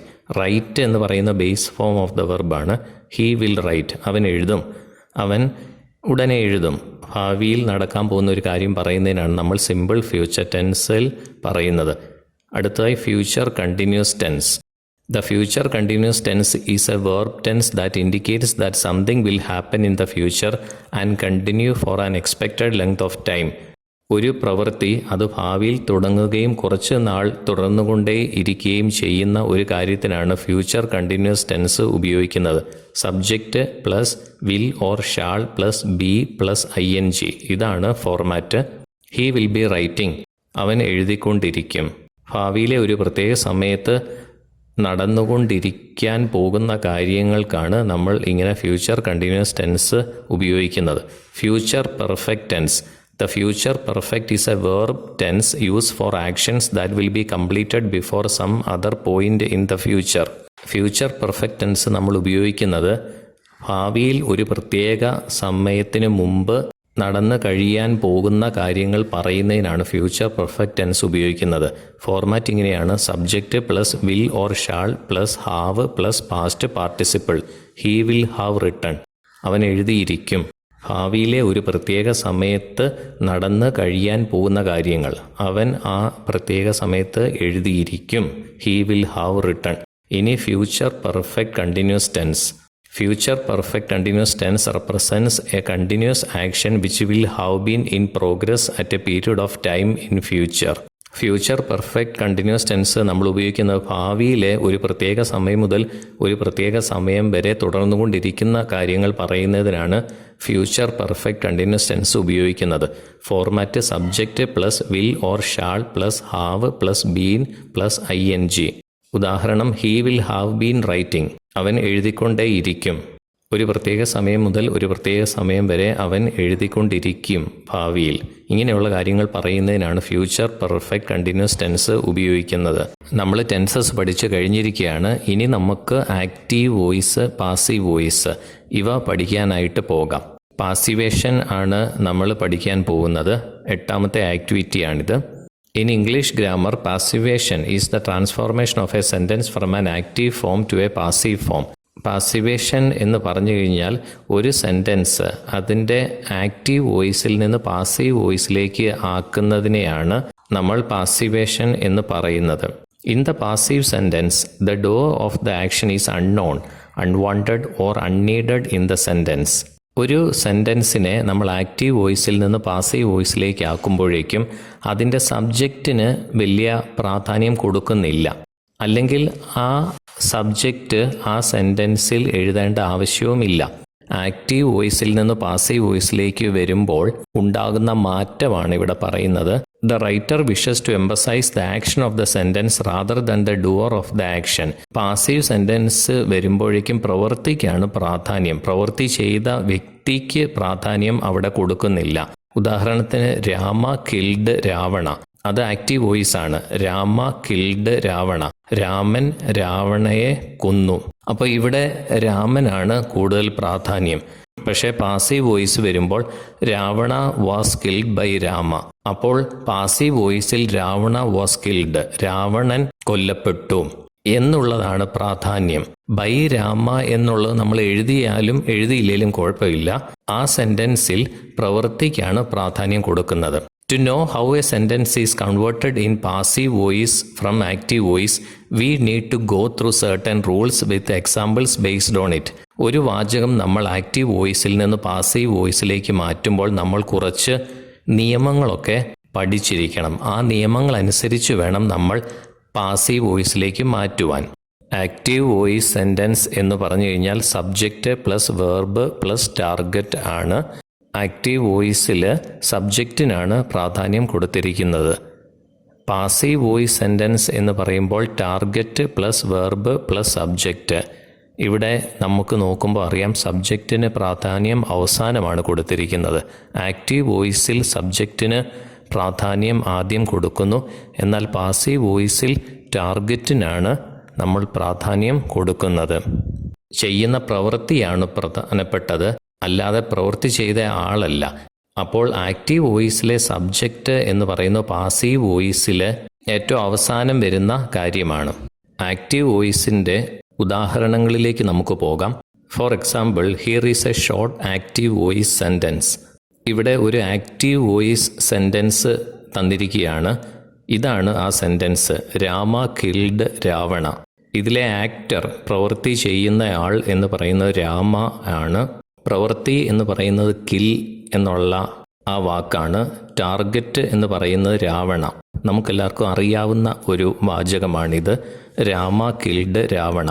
ഇവിടെ രാമനാണ് കൂടുതൽ പ്രാധാന്യം നൽകിയിരിക്കുന്നത്. ആക്റ്റീവ് വോയിസ് സെൻറ്റൻസിൽ രാമനാണ് കൂടുതൽ പ്രാധാന്യം കൊടുത്തിരിക്കുന്നത്. ഇനി ഈ സെൻറ്റൻസ് തന്നെ പാസീവ് വോയിസിലേക്ക് വരുമ്പോൾ എങ്ങനെയാണെന്ന് നമുക്ക് നോക്കാം. By contrast, here is that same sentence in passive voice. ഇതേ സെൻറ്റൻസ് പാസീവ് വോയിസിലേക്ക് വരുമ്പോൾ എങ്ങനെയാണെന്ന് നമുക്ക് നോക്കാം. Ravana was killed by Rama. കണ്ടോ, ഇവിടെ ടാർഗറ്റിനാണ് കൂടുതൽ പ്രാധാന്യം, രാവണനാണ് കൂടുതൽ പ്രാധാന്യം. അതുപോലെ തന്നെ പാസീവ് വെർബ് കിൽഡ്, അത് കഴിഞ്ഞാണ് ആക്ടർ, പ്രവൃത്തി ചെയ്യുന്നയാൾ, രാമനെ ഇവിടെ ഉൾപ്പെടുത്തിയിരിക്കുന്നത്. അപ്പോൾ ആക്റ്റീവ് വോയിസിൽ നിന്ന് പാസീവ് വോയിസിലേക്ക് വരുമ്പോഴേക്കും പ്രവൃത്തിക്കാണ് കൂടുതൽ പ്രാധാന്യം. Some passive voice sentences omit an actor. ഉണ്ടോ, ചിലപ്പോൾ നമ്മൾ ഈ പ്രവൃത്തി ചെയ്യുന്നയാളെ പരിഗണിക്കത്തു പോലും ഇല്ല പാസീവ് വോയിസിലേക്ക് വരുമ്പോൾ. ഉദാഹരണത്തിന് രാവണ വാസ് കിൽഡ്. കണ്ടോ, രാവണൻ കൊല്ലപ്പെട്ടു എന്ന് മാത്രമാണ് നമ്മൾ പറയുന്നത്. ബൈ രാമ എന്നുള്ളത് നമുക്ക് വേണമെങ്കിൽ എഴുതാം. അപ്പോൾ പാസീവ് വോയിസിലേക്ക് വരുമ്പോഴേക്കും പ്രവൃത്തിക്കാണ് പ്രാധാന്യം. അപ്പോൾ അവിടെ ആക്ടർ എന്ന് പറയുന്നത് ചിലപ്പോൾ അൺനോൺ ആയിരിക്കാം. Passive verb killed, target Ravana. Who killed Ravana? Readers can only guess. കണ്ടോ, റീഡേഴ്സ് അത് ഗസ് ചെയ്ത് എടുത്തോണം, അല്ലെങ്കിൽ റീഡേഴ്സിന് അറിയാവുന്ന ഒരു കാര്യമായതുകൊണ്ട് അത് പറയുന്നില്ല. ഇനി നമുക്ക് ആക്റ്റീവ് വോയിസിനെ പാസീവ് വോയിസിലേക്ക് മാറ്റുമ്പോൾ എന്തൊക്കെ നിയമങ്ങളാണ് അനുസരിക്കേണ്ടത് എന്ന് നമുക്ക് നോക്കാം. Active and passive voice rules for all tenses. Active വോയിസിലെ ടെൻസ് ഏതാണ് അതിനെ ആശ്രയിച്ചിരിക്കും നമ്മൾ പാസീവ് വോയിസിലേക്ക് ആ സെൻറ്റൻസ് മാറ്റുമ്പോൾ ഉണ്ടാകുന്ന മാറ്റങ്ങൾ. നിയമങ്ങളിലേക്ക് പോകുന്നതിന് മുമ്പ് ഒരു കാര്യം ഓർമ്മിപ്പിക്കുന്നു. V1 എന്ന് ഇവിടെ ഉദ്ദേശിക്കുന്നത് ബേസ് ഫോം ഓഫ് ദ വെർബാണ്. ഇപ്പോൾ റൈറ്റ് എന്ന വാക്ക് അതിൻ്റെ ബേസ് ഫോമിലാണ് കിടക്കുന്നത്, റൈറ്റ്. V2 എന്ന് പറയുന്നത് past form of the verb എന്ന് വെച്ചാൽ റോട്ട്. V3 എന്ന് പറഞ്ഞു കഴിഞ്ഞാൽ past participle form of the verb, അതായത് റിട്ടൺ. ഇനി നമുക്ക് പ്രസൻറ്റ് സിമ്പിൾ ടെൻസിലേക്ക് പോകാം. Active voice present simple tense ആണെങ്കിൽ പാസീവ് വോയിസിലേക്ക് വരുമ്പോൾ എങ്ങനെയാണ് മാറ്റങ്ങൾ ഉണ്ടാകുന്നത് എന്ന് നമുക്ക് നോക്കാം. Present simple tense, Raju writes a letter. ഇത് സിമ്പിൾ പ്രസന്റ് ടെൻസ് ആണ്. അപ്പോൾ അത് പാസീവ് വോയിസിലേക്ക് വരുമ്പോൾ എങ്ങനെയാണ് വരേണ്ടത്? ഒബ്ജക്റ്റ് പ്ലസ് ഈസ് അല്ലെങ്കിൽ ആം അല്ലെങ്കിൽ ആർ പ്ലസ് V3. ഇതാണ് അതിൻ്റെ ഫോർമാറ്റ്. നമുക്ക് നോക്കാം. രാജു റൈറ്റ്സ് എ ലെറ്റർ എന്ന് പറയുന്നത് a letter is written by Raju. കണ്ടോ, ആക്റ്റീവ് വോയിസിൽ രാജുവിനാണ് പ്രാധാന്യം. പക്ഷേ പാസീവ് വോയിസിലേക്ക് വരുമ്പോൾ ലെറ്ററിനാണ് പ്രാധാന്യം കൊടുത്തിരിക്കുന്നത്. A letter is written by Raju എന്ന് പറയുന്നത് അവിടെ അത്ര ഇമ്പോർട്ടൻ്റ് അല്ല. A letter is written by Raju. കണ്ടോ, ഇവിടെ ഓബ്ജക്റ്റ് എന്ന് പറയുന്നത് ലെറ്ററാണ്. പിന്നെ is plus past participle form of the verb written by Raju. A letter is written by Raju എന്നായി മാറുന്നു. ഇനി പ്രസൻറ്റ് കണ്ടിന്യൂസ് ടെൻസിലേക്ക് പോകാം. Raju is writing a letter. അത് പ്രസൻറ്റ് കണ്ടിന്യൂസ് ടെൻസ് ആണ്. അത് പാസീവ് വോയിസിലേക്ക് മാറ്റുമ്പോൾ എന്ത് മാറ്റമാണ് വരുന്നത്? ഇങ്ങനെയാണ് അതിൻ്റെ rule. Object plus is or am or are plus being plus V3. Raju is writing a letter എന്ന് പറയുന്നത് a letter is being written by Raju എന്നായി മാറുന്നു. എ ലെറ്റർ എന്ന് പറയുന്ന ഒബ്ജക്റ്റ് ആണ്. Plus is plus being plus V3 written. A letter is being written by Raju. ഇനി present perfect ടെൻസിലേക്ക് പോകാം. Raju has written a letter. ഇത് പ്രസൻറ്റ് പെർഫെക്റ്റ് ടെൻസ് ആണ്. പ്രസൻറ്റ് പെർഫെക്റ്റ് ടെൻസ് പാസീവ് വോയിസിലേക്ക് വരുമ്പോൾ എന്താണ് മാറ്റമുണ്ടാകുന്നത്? നിയമം ഇങ്ങനെയാണ്. Object plus has or have plus been plus V3. Raju has written a letter എന്ന് പറയുന്നത് a letter has been written by Raju. Has or have നമ്മൾ പ്ലൂറൽ സിംഗുലർ അനുസരിച്ചാണ് ഉപയോഗിക്കുന്നത്. അപ്പം ഇവിടെ ലെറ്റർ ആയതുകൊണ്ടാണ് ഹാസ് ഉപയോഗിച്ചിരിക്കുന്നത്. A letter has been written by Raju. A letter എന്ന് പറയുന്ന ഒബ്ജക്റ്റാണ്. ഹാസ് അവിടെ വന്നിരിക്കുന്നത് ലെറ്റർ സിംഗുലർ ആയതുകൊണ്ടാണ്. ബീൻ ആ നിയമം അനുസരിച്ച് plus been plus V3. V3 എന്ന് പറയുന്ന റൈറ്റിൻ്റെ past participle form of the verb. അപ്പോൾ a letter has been written by Raju എന്നാകും. ഇനി നമുക്ക് പ്രസൻറ്റ് പെർഫെക്റ്റ് കണ്ടിന്യൂസ് ടെൻസിലേക്ക് പോകാം. Raju has been writing a letter. ഇത് പ്രസൻറ്റ് പെർഫെക്റ്റ് കണ്ടിന്യൂസ് ടെൻസ് ആണ്. പക്ഷേ പ്രസൻറ്റ് പെർഫെക്റ്റ് കണ്ടിന്യൂസ് ടെൻസിന് ഒരു പാസീവ് ഫോം ഇല്ല. ഇനി നമുക്ക് പാസ്റ്റ് സിമ്പിൾ ടെൻസ് പഠിക്കാം. Raju wrote a letter. Raju wrote a letter എന്ന് പറയുന്നത് സിമ്പിൾ പാസ്റ്റ് ടെൻസ് ആണ്. അത് പാസീവ് വോയിസിലേക്ക് വരുമ്പോൾ ഇങ്ങനെയാണ് മാറ്റങ്ങൾ ഉണ്ടാകുന്നത്. Object plus was or were plus V3. Raju wrote a letter എന്ന് പറയുന്നത് a letter was written by Raju. Was അല്ലെങ്കിൽ വെയർ നമ്മൾ ഉപയോഗിക്കുന്നത് ഒബ്ജക്റ്റ് സിംഗുലർ ആണോ പ്ലൂറൽ ആണോ എന്നതിനെ ആശ്രയിച്ചിരിക്കും. അപ്പോൾ ഇവിടെ Raju wrote a letter was written by Raju. ഇനി നമുക്ക് പാസ്റ്റ് കണ്ടിന്യൂസ് ടെൻസിലേക്ക് പോകാം. Raju was writing a letter. Raju was writing a letter എന്ന് പറയുന്നത് പാസ്റ്റ് കണ്ടിന്യൂസ് ടെൻസ് ആണ്. അത് പാസീവ് വോയിസിലേക്ക് വരുമ്പോൾ ഇങ്ങനെയാണ് നിയമം. Object plus was or were plus being plus V3. A letter was being written by Raju. ഇനി പാസ്റ്റ് പെർഫെക്റ്റ് ടെൻസിലേക്ക് പോവാം. Raju had written a letter. Raju ഒരു കത്ത് എഴുതി. ഈ പറയുന്നത് പാസ്റ്റ് പെർഫെക്റ്റ് ടെൻസ് ആണ്. അത് പാസീവ് വോയിസിലേക്ക് വരുമ്പോൾ എങ്ങനെയാണ് പറയുന്നത്? Object plus had been plus V3. അപ്പോൾ ഇങ്ങനെയാണ് വരുന്നത്. A letter has been written by Raju. ഇനി നമുക്ക് ഫ്യൂച്ചർ സിമ്പിൾ ടെൻസിലേക്ക് പോകാം. Raju will write a letter. Raju ഒരു കത്ത് എഴുതും. അത് ഫ്യൂച്ചർ സിമ്പിൾ ടെൻസ് ആണ്. അത് പാസീവ് വോയിസിലേക്ക് വരുമ്പോൾ ഇങ്ങനെയാണ് നിയമം. Object plus will be plus V3. Raju will write a letter എന്നുള്ളത് a letter will be written by Raju എന്നാകും. Future continuous tense. Future continuous ടെൻസിന് പാസീവ് വോയിസ് ഫോം ഇല്ല. ഇനി നമുക്ക് ഫ്യൂച്ചർ പെർഫെക്റ്റ് ടെൻസിലേക്ക് പോകാം. He will have written a letter. അവൻ ഒരു ലെറ്റർ എഴുതിയിരിക്കും. അത് പാസീവ് വോയിസിലേക്ക് വരുമ്പോൾ ഇങ്ങനെയാണ് നിയമം. Object plus will have been plus V3. അപ്പോൾ ഉത്തരം a letter will have been written by Raju എന്നാണ് വരുന്നത്. അടുത്തതായി ഫ്യൂച്ചർ പെർഫെക്റ്റ് കണ്ടിന്യൂസ് ടെൻസ് ആണ്. ഫ്യൂച്ചർ പെർഫെക്റ്റ് കണ്ടിന്യൂസ് ടെൻസിന് പാസീവ് വോയിസ് ഫോം ഇല്ല. അപ്പോൾ പാസീവ് വോയിസ് ഫോം ഇല്ലാത്തത് ഈ 4 ടെൻസുകൾക്കാണ്. എന്തൊക്കെയാ? There is no passive voice formation for these tenses. Present perfect continuous tense, past perfect continuous tense, future continuous tense, future perfect continuous tense. അപ്പോൾ നമ്മൾ tenses പഠിച്ചു കഴിഞ്ഞു. അതിനുശേഷം ആക്റ്റീവ് വോയിസ്, പാസീവ് വോയിസ് നമ്മൾ പഠിച്ചു കഴിഞ്ഞു. ഇനി നമുക്ക് പുസ്തകത്തിലെ 8ാമത്തെ ആക്ടിവിറ്റിയിലേക്ക് നേരിട്ട് പോകാം. Study the following sentences carefully. Soon the sick men had been taken off to the hospital. കണ്ടോ, ഇവിടെ ഹാഡ് ബീൻ ടേക്കൺ എന്നാണ് ഇവിടെ പ്രയോഗിച്ചിരിക്കുന്നത്. ഇത് പാസ്റ്റ് പെർഫെക്റ്റ് ടെൻസിൻ്റെ പാസീവ് ഫോമാണ്. ഹാഡ് ബീൻ പ്ലസ് V3 ആണ് ഇവിടെ ഉപയോഗിച്ചിരിക്കുന്നത്. Soon the sick men had been taken off to the hospital. കണ്ടോ, ഇത് പാസീവ് വോയിസ് ആണ് ഇവിടെ നൽകിയിരിക്കുന്നത്. പാസ്റ്റ് പെർഫെക്റ്റ് ടെൻസിൻ്റെ പാസീവ് ഫോമാണ് ഇവിടെ നമുക്ക് നൽകിയിരിക്കുന്നത്. അടുത്ത sentence, mattresses and sheets were then brought up and the 2 patients were comfortably installed. കണ്ടോ, ഇവിടെ വെയർ ബ്രോട്ട് ഉപയോഗിച്ചിരിക്കുന്നു. പാസീവ് സെൻറ്റൻസ് ആണ് നമുക്കിവിടെ തന്നിരിക്കുന്നത്. സിമ്പിൾ പാസ്റ്റ് ടെൻസിൻ്റെ പാസീവ് ഫോമാണ് ഇവിടെ നൽകിയിരിക്കുന്നത്. വാസ് അല്ലെങ്കിൽ വെയർ പ്ലസ് V3 എന്നുള്ള ഫോമാണ് ഇവിടെ ഉപയോഗിച്ചിരിക്കുന്നത്. അപ്പോൾ ഈ 2 സെൻറ്റൻസുകളും പാസീവ് വോയിസിലാണ് നൽകിയിരിക്കുന്നത്. Do these sentences tell you anything about the doer of the action? Why? കണ്ടോ, ഈ 2 സെൻറ്റൻസുകളും വായിക്കുമ്പോൾ ഈ പ്രവൃത്തി ചെയ്തതാരാണ് എന്നതിനെക്കുറിച്ച് ഇവിടെ പറയുന്നുണ്ടോ? എന്തുകൊണ്ട്?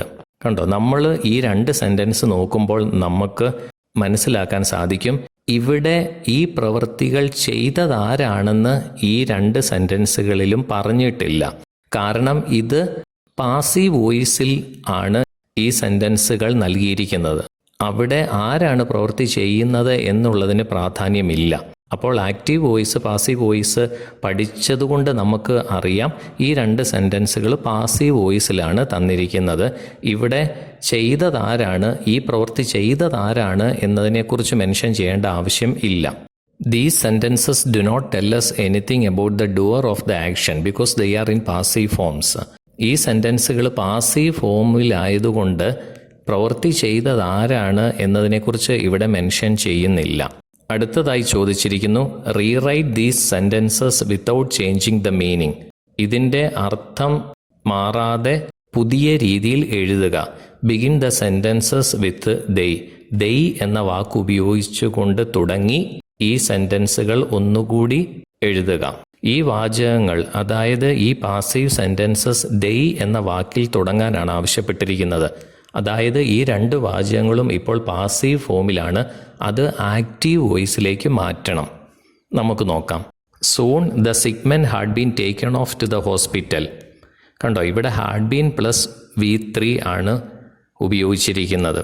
Had been plus past participle form of the വെർബാണ് ഉപയോഗിച്ചിരിക്കുന്നത്. അപ്പോൾ അങ്ങനെ ഉപയോഗിച്ചെങ്കിൽ തീർച്ചയായിട്ടും അത് ആക്റ്റീവ് വോയിസിൽ വരുമ്പോൾ പാസ്റ്റ് പെർഫെക്റ്റിലാണ് പറയേണ്ടത്.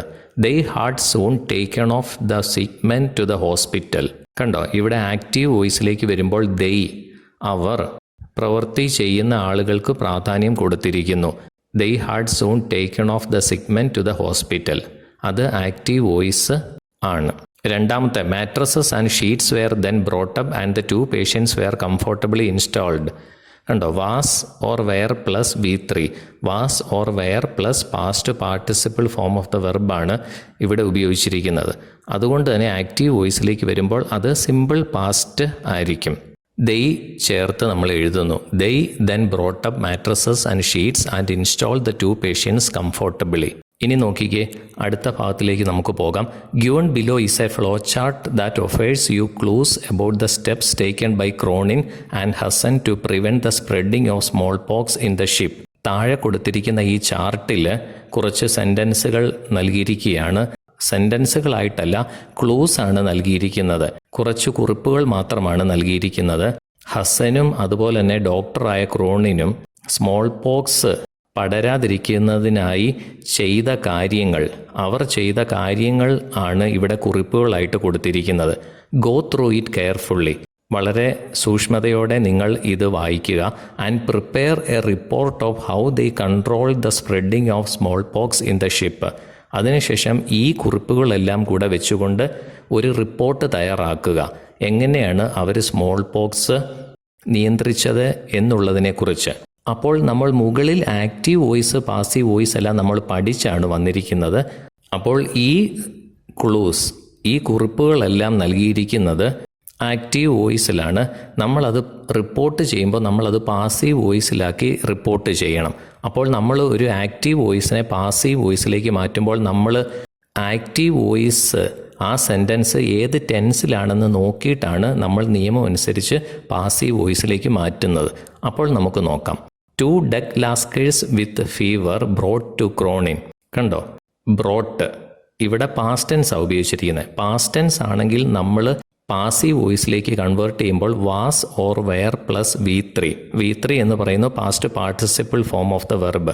അപ്പോൾ ഇങ്ങനെയാണ് ആ സെൻറ്റൻസ് എഴുതേണ്ടത്. 2 duck lascars with fever were brought to Cronin by Hassan. Hassan എന്ന് പറയുന്ന പ്രവൃത്തി ചെയ്യുന്നയാളാണ്. അതിന് ഇവിടെ പാസീവ് വോയിസിലേക്ക് വരുമ്പോൾ അത്ര പ്രാധാന്യം നമ്മൾ നൽകുന്നില്ല.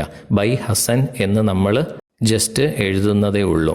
2 duck lascars with fever were brought to Cronin by Hasan.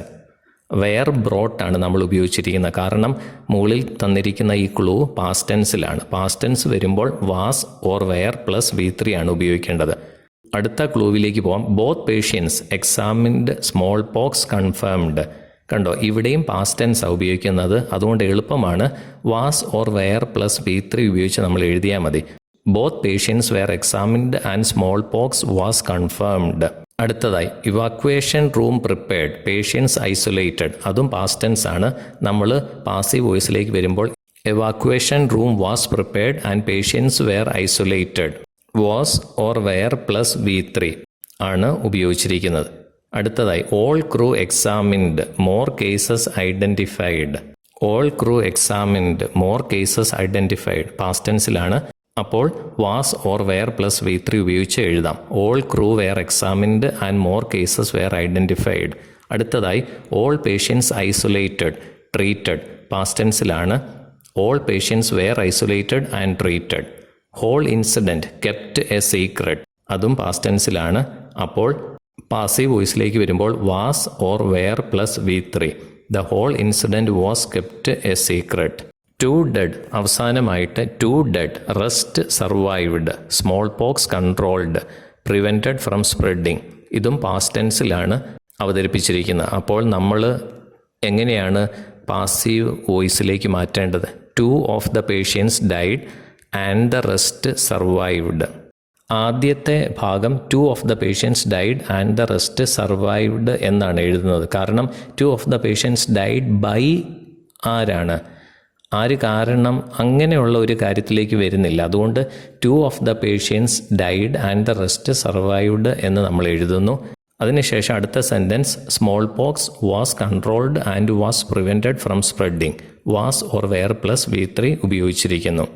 അപ്പോൾ നമുക്ക് ഇതൊരു പാരഗ്രാഫായിട്ട് എഴുതുകയാണെങ്കിൽ 2 duck lascars with fever were brought to Cronin by Hassan. Both patients were examined and small pox was confirmed.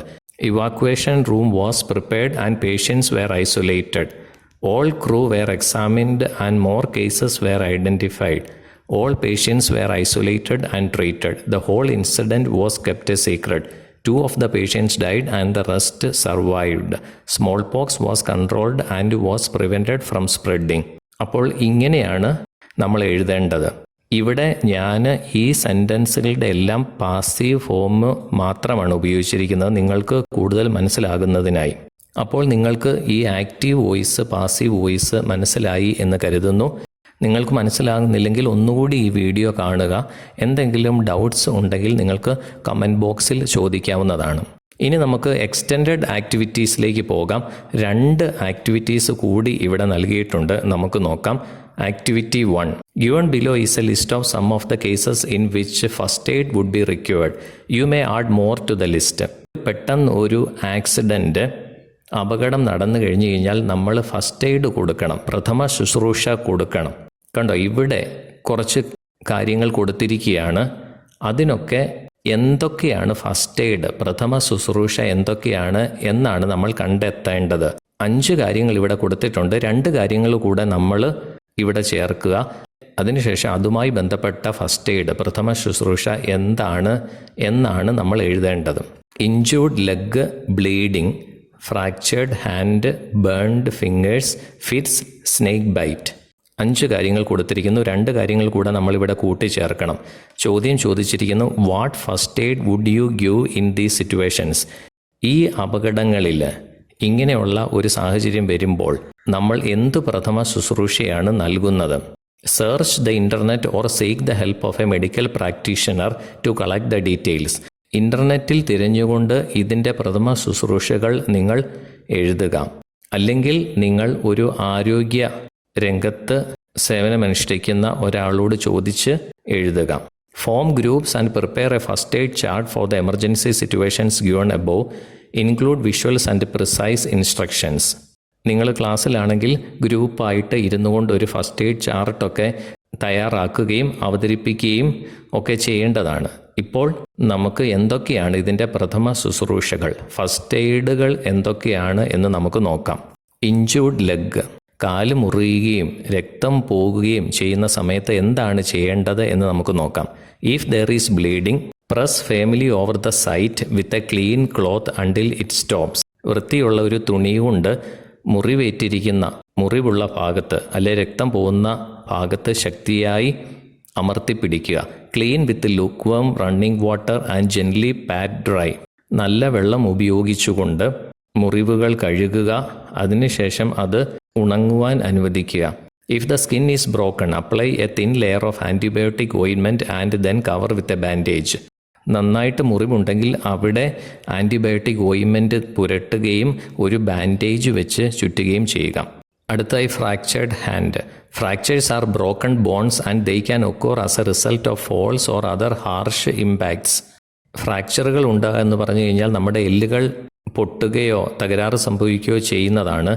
എവിടെയെങ്കിലും താഴേക്ക് വീഴുകയോ എവിടെയെങ്കിലും ചെന്ന് ഇടിക്കുകയോ ചെയ്യുമ്പോൾ എല്ലുകൾ പൊട്ടുകയും അല്ലെങ്കിൽ അവയ്ക്ക് ക്ഷതമേൽക്കുകയും ചെയ്യുന്നു. അപ്പോൾ നമ്മൾ എന്താണ് ചെയ്യേണ്ടത്? When this happens the affected part should be immobilised and additional manipulation of the affected area should be avoided. അപ്പോൾ ഏത് ഭാഗത്താണ് പൊട്ടൽ ഉണ്ടായിരിക്കുന്നത് അത് അനക്കാതെ ആ ഭാഗത്ത് കൂടുതൽ സ്ട്രെയിൻ കൊടുക്കാതെ ഇരിക്കുക. Immobilize the injured part and transport the patient to the nearest hospital or medical clinic as soon as possible.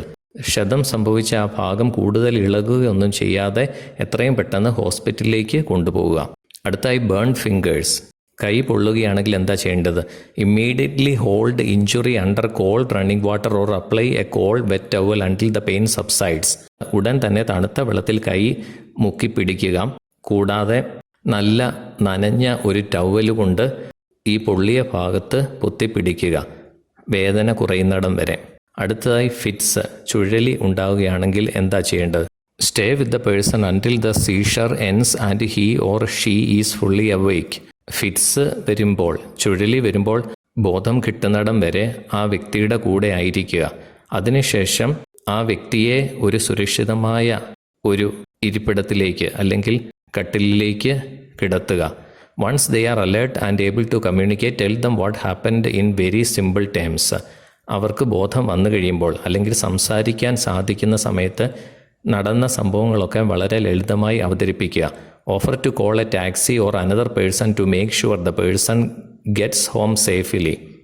ഒരു ടാക്സി പിടിച്ചോ അല്ലെങ്കിൽ മറ്റൊരാളെയും കൂട്ടി സുരക്ഷിതമായി ആ വ്യക്തിയെ വീട്ടിലെത്തിക്കുക. അടുത്തതായി സ്നേക്ക് ബൈറ്റ്. പാമ്പുകടി ഏറ്റു കഴിഞ്ഞാൽ എന്താണ് ചെയ്യേണ്ടത് എന്ന് നമുക്ക് നോക്കാം.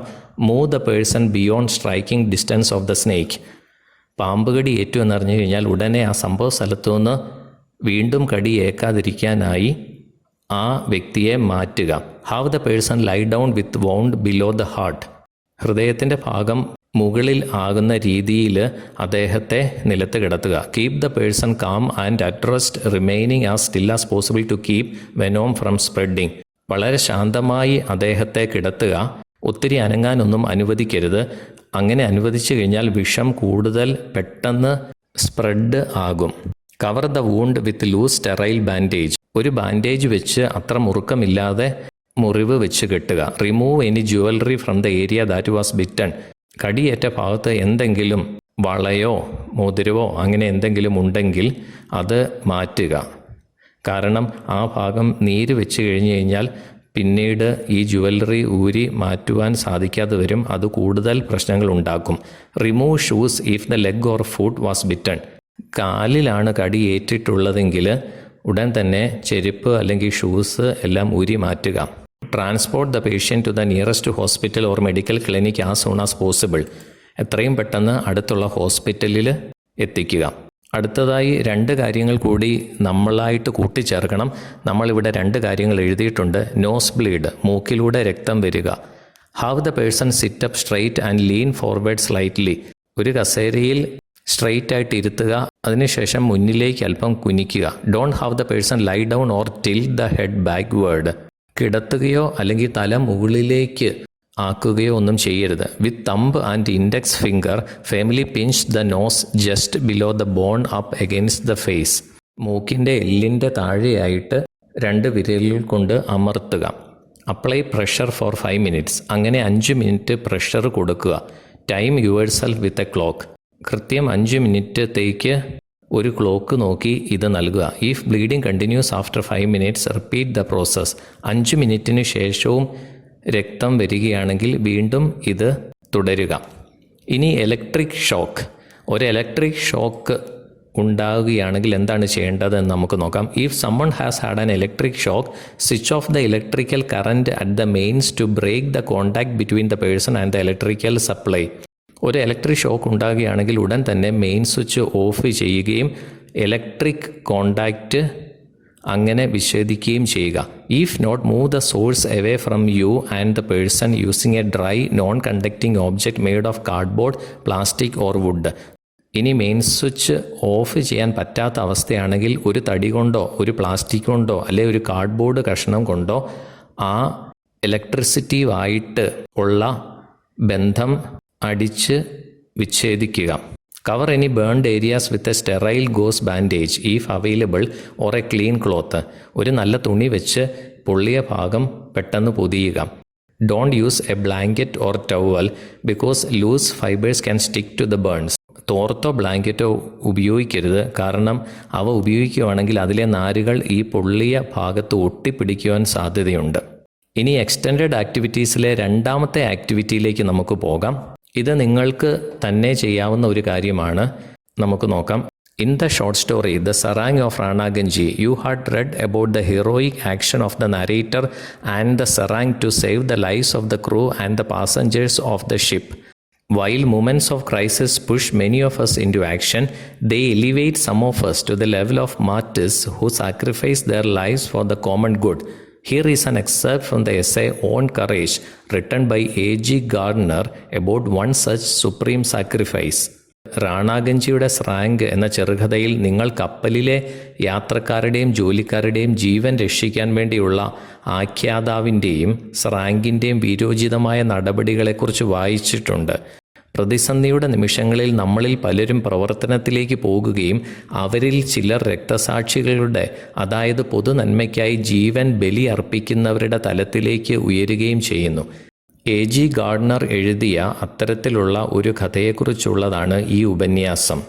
ഓൺ കറേജ്, ധീരതയെക്കുറിച്ചുള്ളതാണ് ഈ ഉപന്യാസം. But if I were asked to name the instance of individual action which had most impressed me, I should find the task more difficult. Should I select something that shows how war depraves or something that shows how it enables? If the latter, I think I would choose that beautiful incident of the sailor on the Formidable. എന്നെ കൂടുതൽ ആകർഷിച്ച വ്യക്തിഗത പ്രവർത്തനത്തിൻ്റെ ഉദാഹരണം നൽകാൻ എന്നോട് ആരെങ്കിലും ആവശ്യപ്പെട്ടാൽ അതെനിക്ക് കൂടുതൽ ബുദ്ധിമുട്ടുണ്ടാക്കും. യുദ്ധം എങ്ങനെ എല്ലാം നശിപ്പിക്കുന്നു എന്ന് കാണിക്കുന്ന എന്തെങ്കിലും തെരഞ്ഞെടുത്ത് അവതരിപ്പിക്കണോ, അല്ലെങ്കിൽ എല്ലാത്തിനെയും ഉയർത്തുന്ന അല്ലെങ്കിൽ മഹത്വപ്പെടുത്തുന്ന ഒരു പ്രവൃത്തി തിരഞ്ഞെടുക്കണോ? എങ്കിൽ ഞാൻ 2ാമത്തെ സംഭവം തിരഞ്ഞെടുക്കും. ഫോർമിഡബിൾ എന്ന കപ്പലിലെ ഒരു ധീരനായ നാവികൻ്റെ മനോഹരമായ ഒരു കഥ. He had won by ballot a place in one of the boats. The ship was going down, but he was to be saved. One pictures the scene. The boat is waiting to take him to the shore and safety. He looks at the old comrades who have lost in the ballot and who stand there doomed to death. He feels the passion for life surging within him. He sees the cold, dark sea waiting to engulf its victims. And in that great moment, the greatest moment that can come to any man, he makes the triumphant choice. He turns to one of his comrades. "You have got parents," he says. "I haven't." And with that word, so heroic in its simplicity, he makes the other take his place in the boat and signs his own death warrant. മുങ്ങുന്ന കപ്പലിൽ നിന്നും ഒരു ബോട്ടിൽ രക്ഷപ്പെടാനുള്ള നറുക്കിന് അദ്ദേഹം അർഹനായി. കപ്പൽ മുങ്ങിക്കൊണ്ടിരിക്കുകയാണ്. അവൻ കപ്പലിൽ നിന്നും രക്ഷിക്കപ്പെടേണ്ടതായിരുന്നു. ആ രംഗം ഒരാൾ ചിത്രീകരിക്കുകയാണ്. അവനെ കരയിലേക്കും സുരക്ഷയിലേക്കും കൊണ്ടുപോകുവാൻ ബോട്ട് കാത്തിരിക്കുന്നു. അയാൾ ചുറ്റും നോക്കുന്നു. നറുക്കെടുപ്പിൽ നിന്ന് പുറത്തായവർ, അവൻ്റെ സുഹൃത്തുക്കൾ, മരണത്തെ മുന്നിൽ കണ്ടുകൊണ്ട് ചുറ്റും നിൽക്കുന്നു. ജീവിതത്തോടുള്ള അഭിനിവേശം അവൻ്റെ ഉള്ളിൽ ഉയർന്നു വരുന്നു. തണുത്ത ഇരുണ്ട കടൽ അതിൻ്റെ ഇരകളെ വലയം ചെയ്യുവാൻ കാത്തിരിക്കുന്നത് അദ്ദേഹം കാണുന്നു. ആ മഹത്തായ നിമിഷം, ഏതൊരാൾക്കും വരാവുന്ന ഏറ്റവും വലിയ നിമിഷം, അവൻ വിജയകരമായ ആ തീരുമാനമെടുക്കുന്നു. അവൻ തൻ്റെ സുഹൃത്തുക്കളിൽ ഒരാളിലേക്ക് തിരിഞ്ഞുകൊണ്ട് പറഞ്ഞു, "നിങ്ങൾക്ക് മാതാപിതാക്കളുണ്ട്, പക്ഷേ എനിക്കില്ല" എന്ന് അദ്ദേഹം പറഞ്ഞു. "അതുകൊണ്ട് എനിക്ക് പകരം നീ രക്ഷപ്പെടുക." വളരെ വീരോചിതമായും ലളിതമായും അവൻ പറഞ്ഞുകൊണ്ട് സുഹൃത്തിനെ തനിക്ക് പകരം അവൻ ബോട്ടിൽ കയറ്റിവിട്ടു. അതുവഴി അയാൾ സ്വന്തം മരണ വാറന്റിൽ ഒപ്പിട്ടു. I see him on the deck among his doomed fellows, watching the disappearing boat until the final plunge comes and all is over. The sea never took a braver man to its bosom. Greater love has no man than this.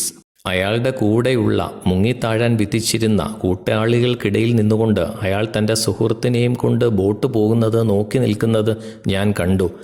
കപ്പൽ കടലിൽ മുങ്ങുന്നതുവരെ അയാൾ അങ്ങനെ നിന്നു. കടൽ ഒരിക്കലും ധീരനായ ഒരു മനുഷ്യനെ അവളുടെ മടിയിലേക്ക് കൊണ്ടുപോകാറില്ല. വലിയ സ്നേഹത്തിന് ഇതിനേക്കാൾ വലിയൊരു ഉദാഹരണമായ മനുഷ്യനില്ല. Can you read that story without some tumult within you? Without feeling that humanity itself is ennobled by this great act and that you are in some mysterious way better for the deed? That is the splendid fruit of all such sublime sacrifice. It enriches the whole human family. It makes us lift our heads with pride that we are men, that there is in us at our best this noble gift of valiant unselfishness, this glorious prodigality that spends life itself for something greater than life. If we had met this nameless sailor, we should have found him, perhaps, a very ordinary man with plenty of failings, doubtless, like the rest of us, and without any idea that he had in him the priceless jewel beside which crowns and coronets are empty baubles. He was something greater than he knew. നിങ്ങളുടെ ഉള്ളുപിടയാതെ ഈ കഥ വായിക്കുവാൻ നിങ്ങൾക്ക് കഴിയുമോ? ഈ മഹത്തായ പ്രവൃത്തിയിലൂടെ മാനവികതയെ തന്നെ വളർത്തിയെടുത്തു എന്ന് തോന്നുന്നു. നിങ്ങൾ ഏതെങ്കിലും നിഗൂഢമായ രീതിയിൽ പ്രവർത്തനത്തിന് മികച്ചതാണോ? അതാണ് അത്തരം മഹത്തായ ത്യാഗത്തിൻ്റെ ഗംഭീരമായ ഫലം. ഇത് മൊത്തത്തിൽ മനുഷ്യ കുടുംബത്തെ സമ്പന്നമാക്കുന്നു. ഇത് നമ്മളാണെന്ന അഭിമാനത്തോടെ നമുക്ക് തല ഉയർത്താൻ പറ്റും.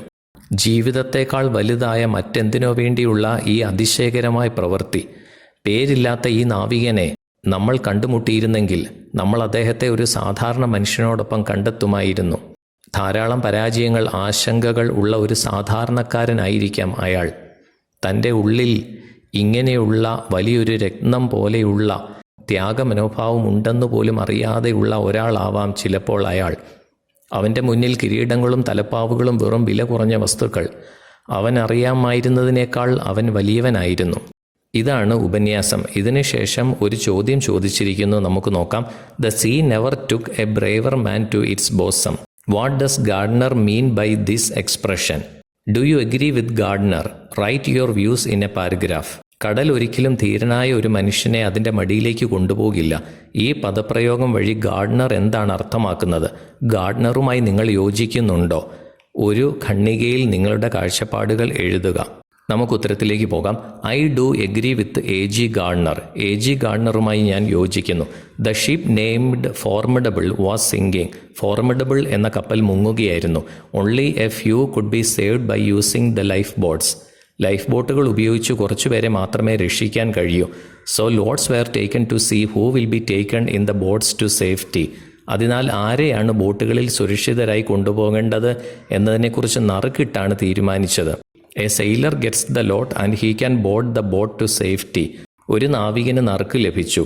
അയാൾക്ക് ബോട്ടിൽ കയറി സുരക്ഷിതമായ സ്ഥലത്തേക്ക് പോകാം. The boat is waiting for him. Boat അവനു വേണ്ടി കാത്തിരിക്കുകയാണ്. He looks at his comrades who are doomed to death. മരണത്തിലേക്ക് പോകുവാൻ തയ്യാറായി നിൽക്കുന്ന തൻ്റെ കൂട്ടാളികളിലേക്ക് അയാൾ തിരിഞ്ഞു നോക്കുന്നു. Then he turns to one of his comrades and tells him, you have got parents, I haven't. അവൻ തൻ്റെ ഒരു കൂട്ടാളിയിലേക്ക് തിരിഞ്ഞ് അവനോട് പറയുന്നു, നിങ്ങൾക്ക് മാതാപിതാക്കളുണ്ട്, എനിക്കില്ല.